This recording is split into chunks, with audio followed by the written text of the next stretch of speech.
আওয়ামী লীগের এক লোক হঠাৎ করে নুরুর দলে দেখলাম পোস্টার ছাপাইছে অনেকগুলো পোস্টার। তো হঠাৎ ওই লোক আমার পরিচিত, একদিন দেখা হইলো, জিজ্ঞেস করলাম অনেক পরিচিত যে ভাই হঠাৎ করে নুরুর দলে যুক্ত হইলেন কেন, কারণ কি? আপনি তো আওয়ামী লীগের সাধারণ সম্পাদক ছিলেন, ইউনিয়ন পর্যায়ের নেতা ছিলেন আওয়ামী লীগ। তো ওই লোক আমার জবাব দিল যে অতীত ভুলে যাও, অতীত যা আছে ভুলে যাও। তা আমি বললাম যে অতীত ভুলে যাবো হঠাৎ করে? আপনি কিছুদিন আগে তো আওয়ামী লীগ ছিলেন, তো এখন হঠাৎ করে নুরুর দলে যুক্ত হয়ে এখন অতীত ভুলে যেতে কইতেছেন? আপনার মুখে তো আমি অনেক রাজাকারের গল্প শুনছি, রাজাকার রাজাকার, কিন্তু আপনি এই অতীতটা কেন বলেন নাই? কেন জামাতকে দেখলি রাজাকার বলতেন একটা সময়, শুধুই রাজাকার ট্যাগ লাগাইতেন? তাই ওই রাজাকার বা ওই জামাতের অতীত আপনি কেমন বলতে পারেন নাই? এখন আপনার অতীত ভুলে যাইতেছেন, যখন আপনার বেলা আসছে তখন আপনি বলতেছেন আমার অতীত ভুলে যাও। কিন্তু রাজাকারের কথা তো আপনি ভুলেন নাই, সেটা কেন বারবার বলতেন? কেন জামাতকে ট্যাগ লাগাইতেন, রাজাকার বলতেন? এটা কেন করতেন? সে আমার কথার জবাব দেয় না। তো এই রকমের যখন নিজের বেলা আসে, বিএমপি বলেন আওয়ামী লীগ বলেন, যখন নিজের বেলা আসে তখন বলতেছে অতীত ভুলে যাও।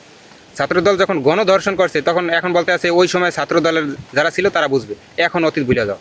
গুপ্ত ছিল, দোনো দলই তো গুপ্ত ছিল, ছাত্রদলও গুপ্ত ছিল, ছাত্র শিবিরও গুপ্ত ছিল, এখন তারা বলতেছে গুপ্ত ছিল ছাত্র শিবির। তা তোমরা গুপ্ত ছিলে কা? তোমরা এখন অতীত ভুলে যাইতে সব কিছু অতীত ভুলে যাও।